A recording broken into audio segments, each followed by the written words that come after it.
শান্তিকুঞ্জ। কাঁথির এই বাড়ি থেকে সাংসদ, বিধায়ক এবং মন্ত্রী হিসেবে আগে অনেকেই বেরিয়েছেন। আর রবিবার বেরোলেন রাজ্যের মুখ্যমন্ত্রী শুভেন্দু অধিকারী।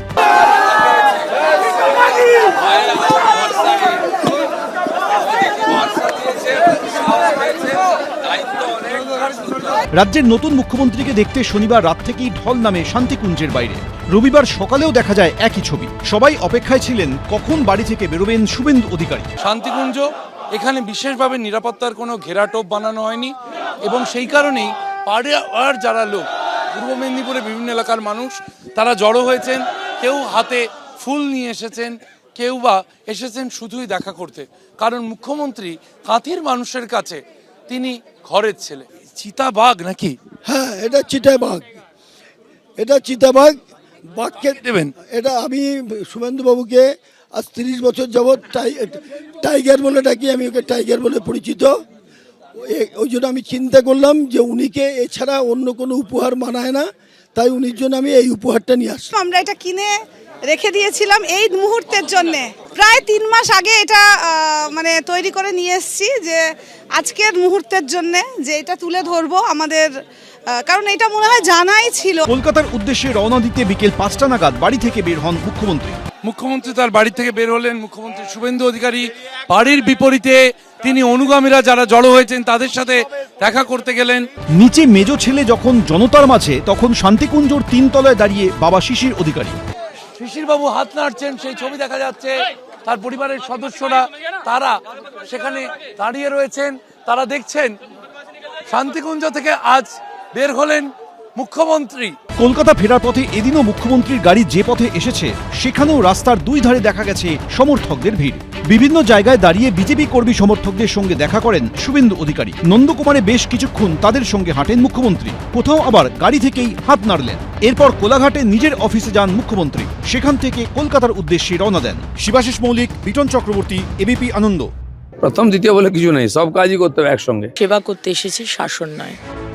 দুজনেই দ্বিতীয়বার বিধায়ক হয়েছেন, আর পশ্চিমবঙ্গে তাদের প্রথম সরকারে দুজনকেই মন্ত্রী করেছে বিজেপি। শনিবার মুখ্যমন্ত্রী পদে শুভেন্দু অধিকারীর পরই শপথ নেন খড়গপুর সদর কেন্দ্র থেকে জিতে আসা বিজেপি প্রার্থী দিলীপ ঘোষ। আমি ঈশ্বরের নামে শপথ করিতেছি যে বিধি দ্বারা স্থাপিত ভারতের সংবিধানের প্রতি আমি অকৃত্রিম নিষ্ঠা ও আনুগত্য পোষণ করিব। আর তার 24 ঘন্টা পর রবিবার সকালে সেই চেনা মেজাজেই দেখা গেল দিলীপ ঘোষকে। প্রাতঃভ্রমণ করলেন, রোজকার মতো সারলেন জনসংযোগ। নেতা থেকে বিধায়ক, তারপর মন্ত্রী হয়েও ছেদ পড়েনি ডেলি রুটিনে। তবে রবিবার সকালটা রাজ্যের মন্ত্রী দিলীপ ঘোষের কাছে একটু আলাদা করে দিলেন তার প্রাতঃভ্রমণের সঙ্গীরা। প্রথমে সংবর্ধনা দেওয়া হয় তাকে, তারপর ছিল ইডলি সাম্বরের আয়োজন। পার্কের বেঞ্চে বসে তা দিয়ে প্রাতরাশ সারেন তিনি।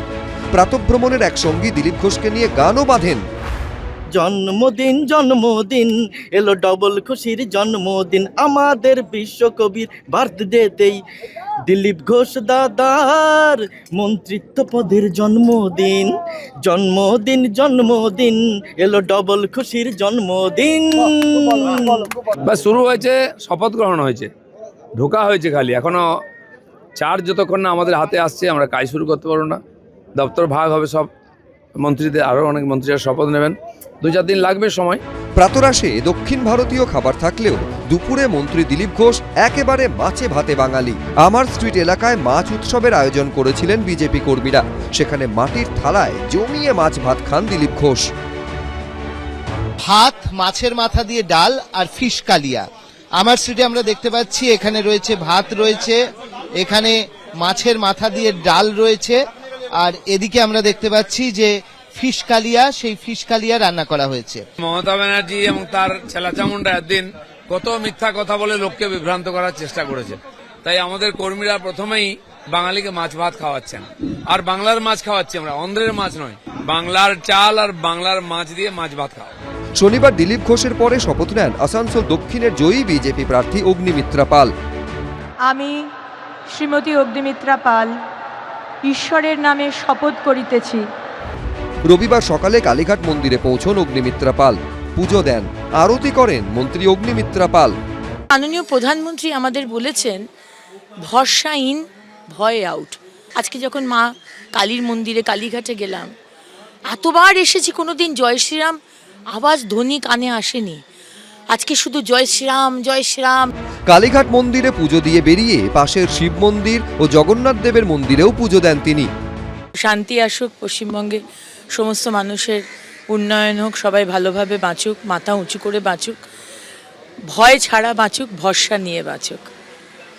আর আমাদের মাননীয় প্রধানমন্ত্রী নরেন্দ্র মোদীজি, আমাদের মুখ্যমন্ত্রী সবাই ভালো থাকুক। তাদের মার্গদর্শনে আমরা মানুষের জন্য কাজ করব। সেবা করতে এসেছি, শাসন নয়। সব মিলিয়ে শপথ নেওয়ার পরদিন অন্য মেজাজে ধরা দিলেন রাজ্যের দুই মন্ত্রী অর্ণব মুখোপাধ্যায়, আবির দত্ত, রঞ্জিত সাউ। এবিপি আনন্দ। এবিপি আনন্দ, এগিয়ে থাকে, এগিয়ে রাখে।